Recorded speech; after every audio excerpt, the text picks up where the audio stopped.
আগামী আজকে তো পরিযায়ী শ্রমিকদের কেমন মারধর করছে দেখতে পাচ্ছেন না? দেখতে পাচ্ছেন। আগামী 10 বছর অপেক্ষা করুন, আপনার পাছার চামড়া তুলে দিবে। 10 বছর অপেক্ষা করুন আপনি, 5 বছর 10 বছর 5 বছর টাইম হয়ে আছে। শুধু 5% ভোটের ডিফারেন্স চলছে, 5%। এই 5% ভোট যদি কেটে দিতে পারে আগামী বিধানসভাতেই, তারপর থেকে দেখবেন আপনার পাছার চামড়া তুলে দিবে। এই বলে দিলাম আপনাকে, সতর্ক করলাম। কারণ আল্লাহ সুবহানাহু ওয়া তাআলা যাদের সঙ্গে আমাদেরকে চলতে বলেছে আমরা তাদের সঙ্গে চলেছি, হ্যাঁ চলেছি। এবার আপনাকে একটা জিনিস আমি মেলাচ্ছি, দেখুন আমার দিকে ফেরুন। এর নাম সুফিয়ান, একটা পার্টির নেতা, ভালো করে বুঝবেন। এ নামাজ পড়ে না, এ দাড়ি নেই, এ দাঁড়িয়ে পেচ্ছাপ করে, বুঝবেন ভালো করে। আচ্ছা বলুন, এ নবীদের পর্যায়ে পৌঁছাতে পারবে? নবীদের গুণ আছে? নেই। তার মানে নবী নয়। দুই নম্বর, কাদের নাম বলেছি? সাহাবীগণ। এ সাহাবীদের পর্যায়ে পৌঁছাতে পারবে? পারবে না, পারছে না, পারছে না। তারপরে কাদের বলেছি? বদরের মাঠে যারা শহীদ হয়েছে তারা। ওই শহীদদের মর্যাদার ভিতরে আছে? ও তো দাঁড়িয়ে পেচ্ছাপ করে, রাজনৈতিক নেতা,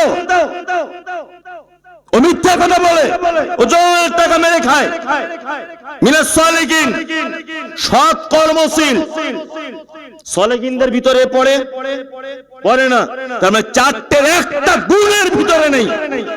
আর মুসলমানের অসভ্যতার পিছনে ঘুরে নিজেদের জীবনগুলোকে বরবাদ করে দিয়েছে। জান্নাতও নাই, হেদায়েতও নাই। তুমি যার পিছনে ঘুরছো, ন্যাংট হয়ে নাচছ যার জন্য, সে নবীও নয়, সাহাবীও নয়, শহীদও নয়, সালেহীও নয়, কোন পর্যায়ে পড়ছে না সে। অথচ তার পিছনে তুমি ঘুরে তোমার আবাদি জিন্দেগিকে বরবাদ করে দিয়েছো। তুমি কার পিছনে ঘুরছো তুমি জানো? তুমি এমন লোকের পিছনে ঘুরছো সে মুশরিকের থেকেও খাতারনাক। এমন জন তোমার নেতা। তোমার এক জায়গায় দাঁড় করিয়ে যে স্টেজে তোমাকে দিয়ে নারে তাকবীর আল্লাহু আকবারের স্লোগান বলালো, সেই স্টেজেই তোমাকে দিয়ে মাথায় টুপি পরিয়ে বন্দের মাতারাম বলিয়ে তবে তোমাকে বাড়ি ফাটালো। তোমার মাথাতে গোবর ভরা আছে, তোমার বুঝতে এখনো বহু বাকি। বন্দে মাতারাম মানে ভারতের মাটিকে মায়ের সমতুল্য করে বোঝানো হচ্ছে, হে ভারতের মাটি মা, আমি তোমার চরণে ঠাকাই মাথা। আল্লাহ ছাড়া কারো সামনে এইটা নত করা চলবে না। তোমার নেতা যে স্টেজে দাঁড়িয়ে নারী তাকবীর স্লোগান তুলেছিল, ওই স্টেজেই দাঁড়িয়ে দাড়িওয়ালা টুপিওয়ালাদের মুখ থেকে বলে নিয়েছে বন্দে মাতারাম। তুমি এই অসভ্য নেতার পিছনে ঘোরো, তুমি কিয়ামত পর্যন্ত তোমার হেদায়েত নাই, এই জাতির হেদায়েত পাবে না। কে বক্তব্য দিবে? এই বক্তব্য যখন দিতে যাব, মমতাজুল ইসলাম রাজনীতির কথা বলে, আমি রাজনীতির কথা বলবো না, শায়েখ রাজনীতির কথা বলবে না, এ বলবে না। তা জাতি কোন পথে চলছে আমি সাবধান করতে পারি না? কে করবে সাবধান? কে সাবধান করবে বলুন? কোরআনে আয়াতটা ব্যাখ্যা করুন। এখানে মাদানী সাহেবরা আছেন, এই আয়াতটা আমাকে বুঝিয়ে দিক যে আল্লাহ কাদের সঙ্গে চললে হেদায়েতের রাস্তা পাবে একটা মানুষ। তুমি যাদের পথে চলছো, যাদের পিছনে ঘুরছো, 10 টাকা পাওয়ার জন্য, ছোট্ট একটা তোমার বেটার চাকরির জন্য, তোমার জন্য একটা 1 লাখ টাকার ঘর স্যাংশনের জন্য, এই মমতাজুল ইসলাম বলছি এর সঙ্গে ঘুরলে হেদায়েত পাওয়া যাবে না। আর হেদায়েত না পেলে জান্নাত এখানে নাই। তাহলে আমাদেরকে কারুর সঙ্গে ঘুরতে গেলে 4টে জিনিস দিয়ে পরীক্ষা করতে হবে যে 4টে জিনিসের কোন একজন। নবী তো জীবনে আর আসবে না, ওটা আলাদা সাবজেক্ট। নবী তো আর আলাদা সাবজেক্ট। সাহাবীরা তো আর কেউ পৃথিবীতে হতে পারছে না, পারছে কি?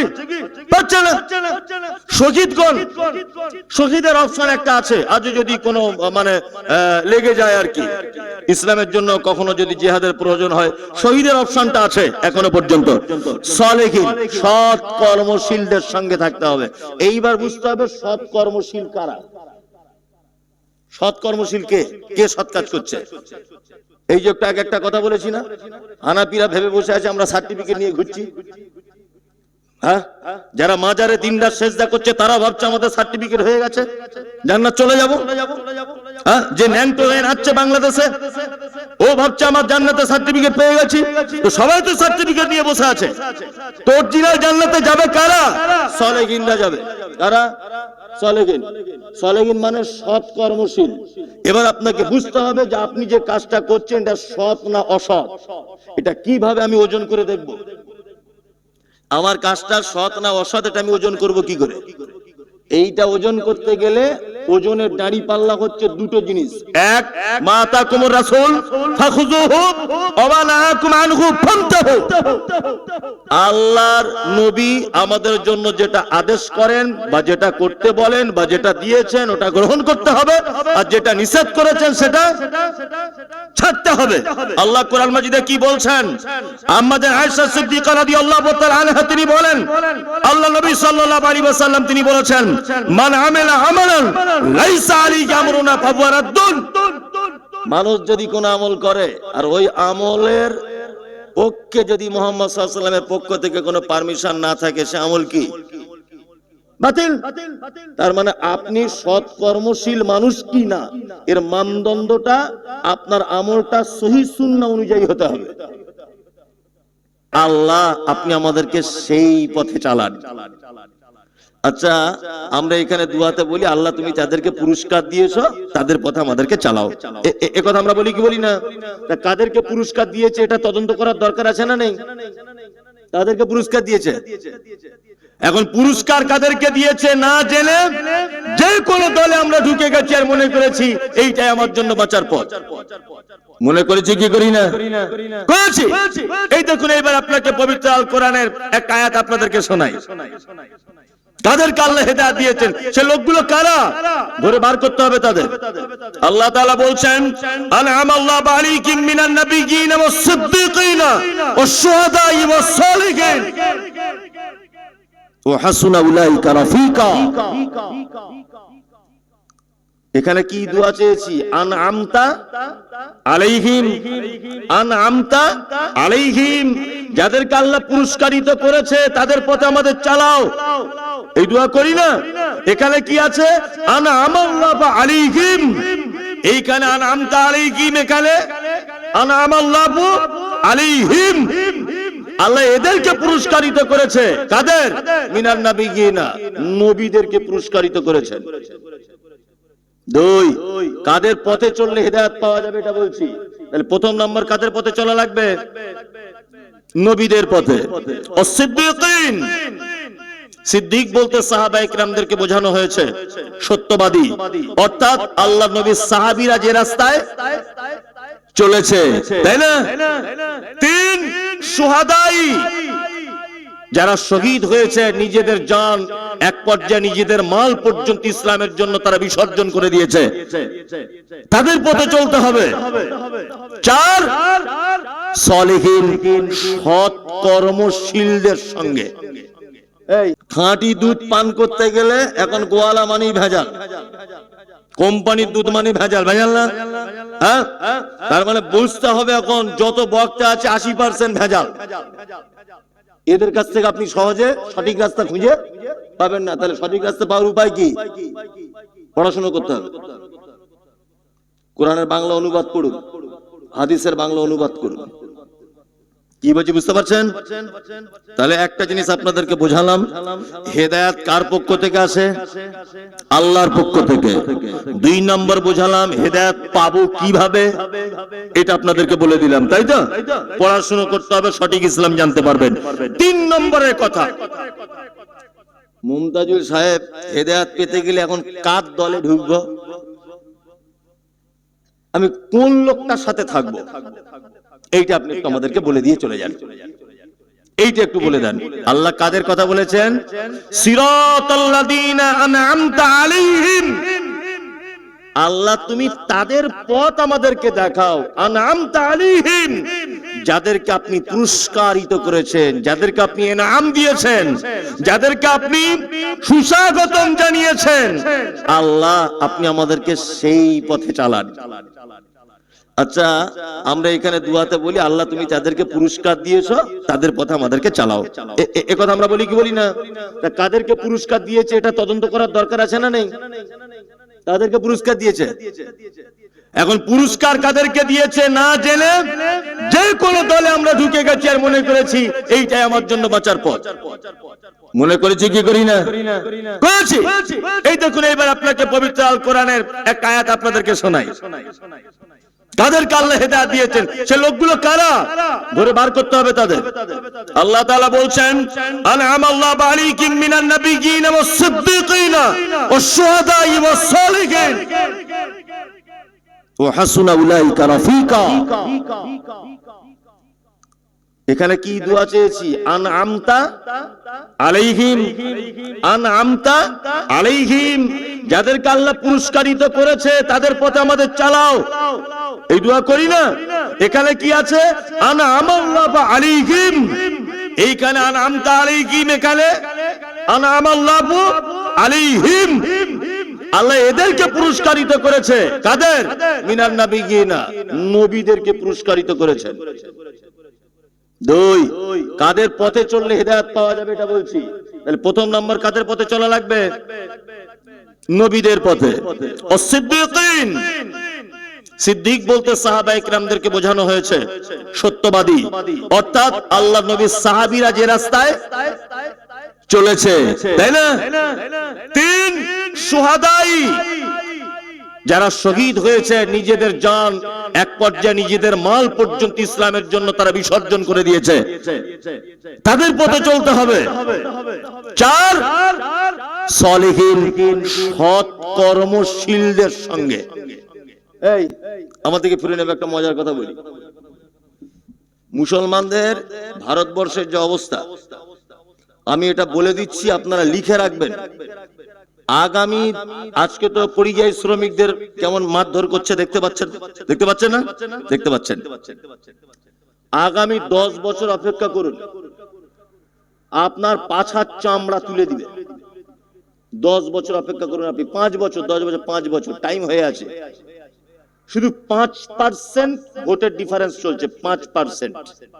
এই 5% ভোট যদি কেটে দিতে পারে আগামী বিধানসভাতে, তারপর থেকে দেখবেন আপনার পাছার চামড়া তুলে দিবে। এই বলে দিলাম আপনাকে, সতর্ক করলাম। কারণ আল্লাহ সুবহানাহু ওয়া তাআলা যাদের সঙ্গে আমাদেরকে চলতে বলেছে আমরা তাদের সঙ্গে চলেছি, হ্যাঁ চলেছি। এবার আপনাকে একটা জিনিস আমি মেলাচ্ছি, দেখুন আমার দিকে ফেরুন। এর নাম সুফিয়ান, একটা পার্টির নেতা, ভালো করে বুঝবেন। এ নামাজ পড়ে না, এ দাড়ি নেই, এ দাঁড়িয়ে পেচ্ছাপ করে, বুঝবেন ভালো করে। আচ্ছা বলুন, এ নবীদের পর্যায়ে পৌঁছাতে পারবে? নবীদের গুণ আছে? নেই, তার মানে নবী নয়।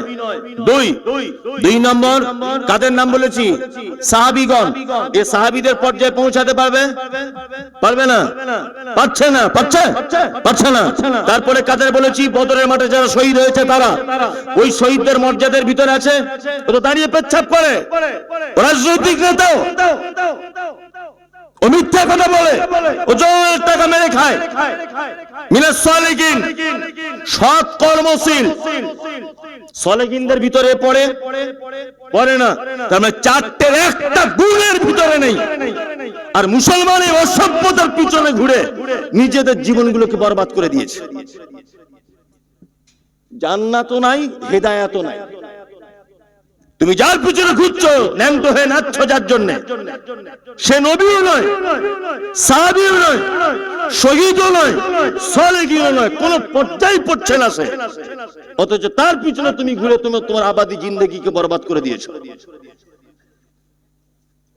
তুমি কার পিছনে ঘুরছো তুমি জানো? তুমি এমন লোকের পিছনে ঘুরছো সে মুশরিকের থেকেও খতরনাক।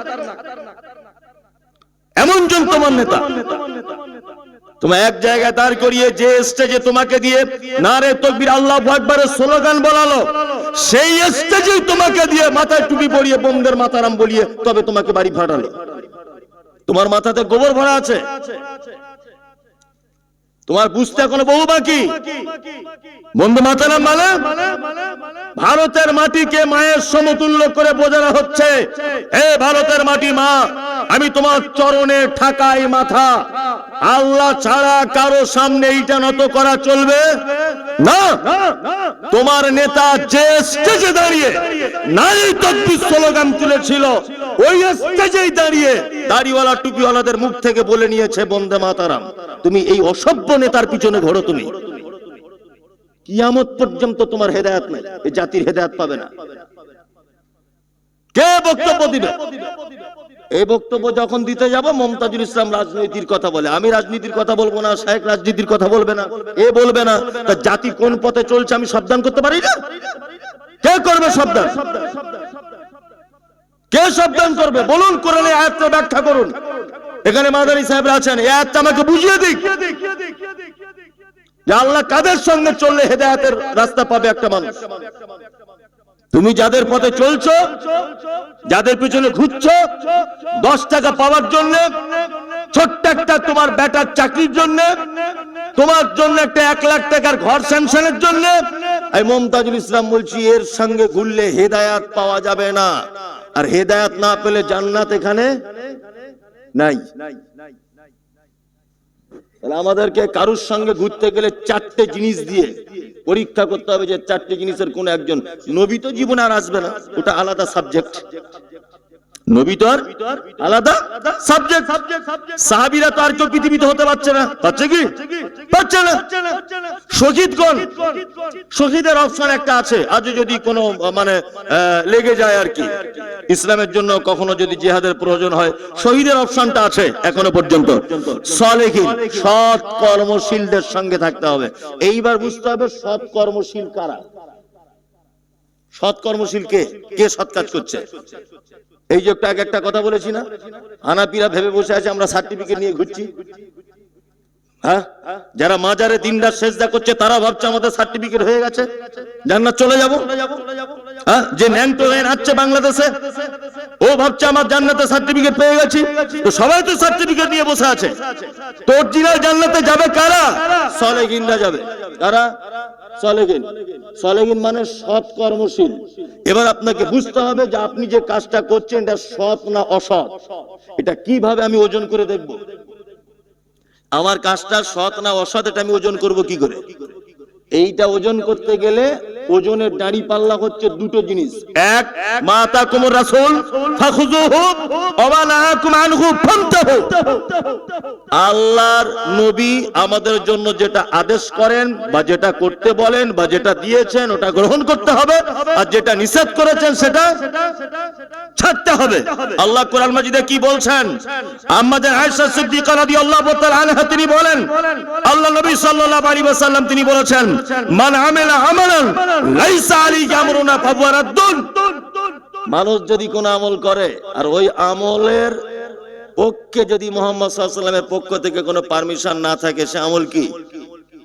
বাতিল। তার মানে আপনি সৎ কর্মশীল মানুষ কি না, এর মানদণ্ডটা আপনার আমলটা সহিহ সুন্নাহ অনুযায়ী হতে হবে।